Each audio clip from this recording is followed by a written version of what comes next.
Hey guys, welcome to ANS Solver.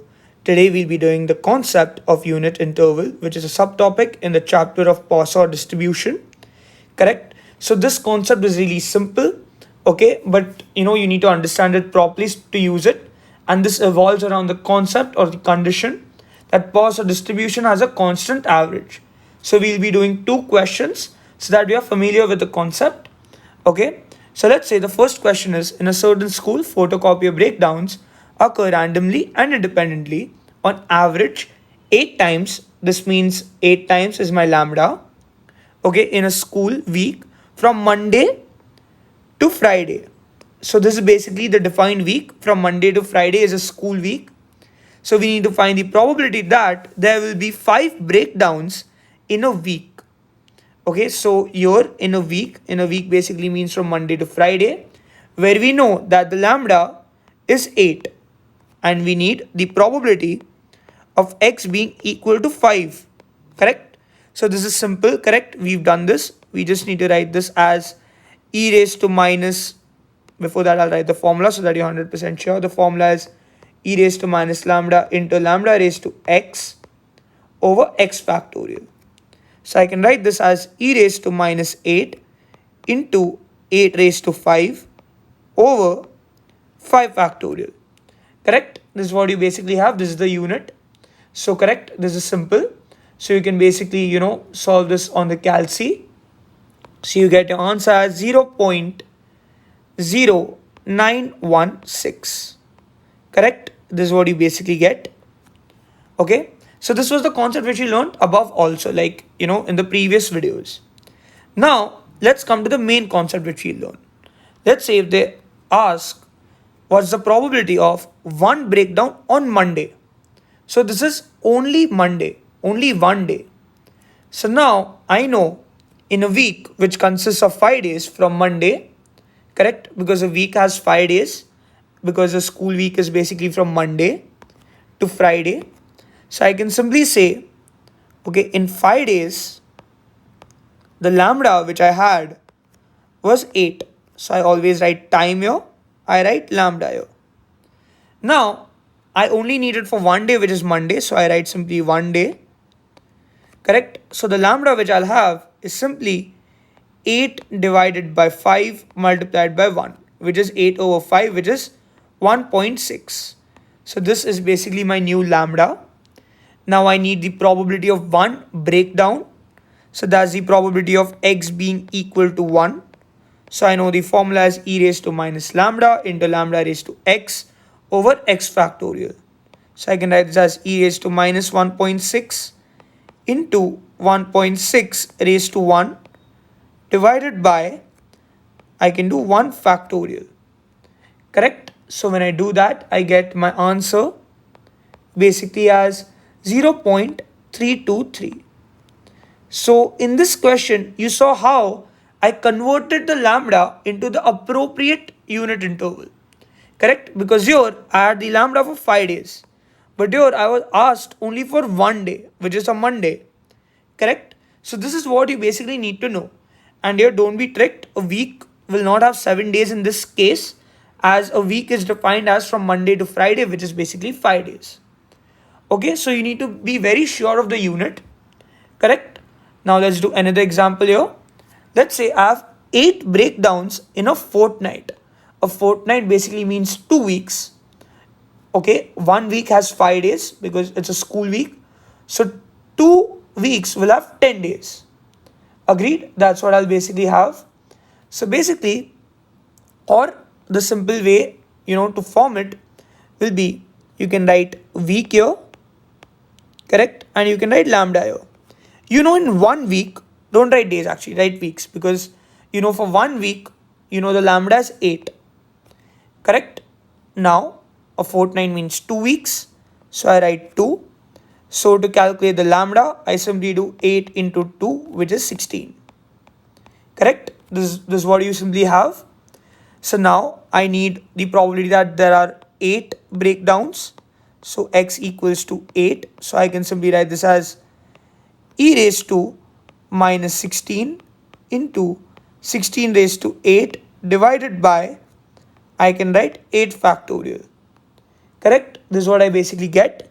So now when I solve this on the calci, I get my answer as 0.0120. Correct? Which is basically the final answer of the question. Correct? So it's very important, okay, to understand these conversions from week to lambda. Okay, here we took days because here we had 1 day. Here we took weeks because a fortnight is 2 weeks. Correct? That's what we have. And yeah, it doesn't make sense taking days. You could have taken days also, but then you would have to take 1 day has 1.6. So you would have to do 1.6 into 10. It's the same thing taking days or week, but week is more convenient as you already have 1 week has a lambda of 8. Correct? So this was basically the first example of the unit interval. Correct? Simple to understand. Let's do another example. Let's say at a certain airfield, planes land at a random times at a constant average rate of 1 every 10 minutes.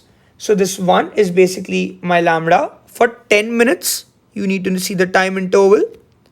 We need to find the probability that exactly 5 planes land in a period of 1 hour. So now what you basically do is you write time here, you write lambda here. Okay, understand this example properly. Okay, so here basically I know in 10 minutes, okay, the lambda which I have is 1.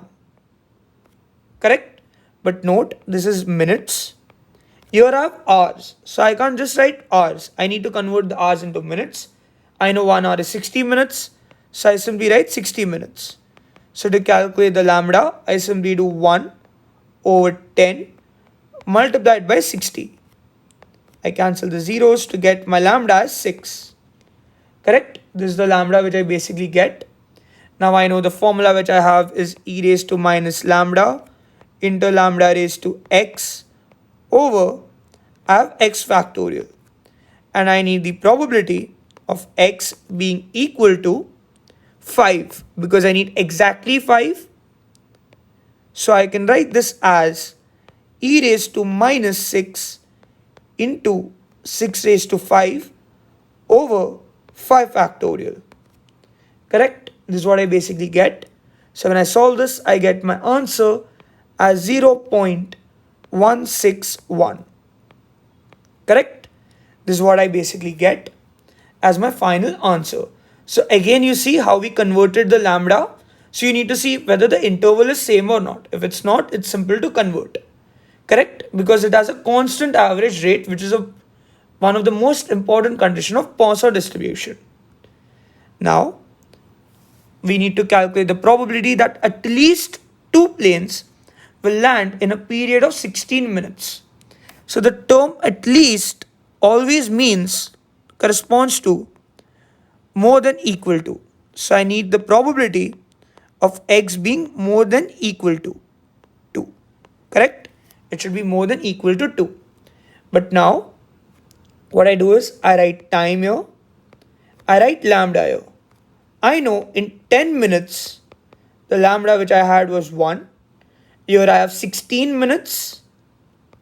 Correct? So I simply do 1 over 10. Correct? Multiplied by 16, which is basically 1.6. Correct? This is what I simply have.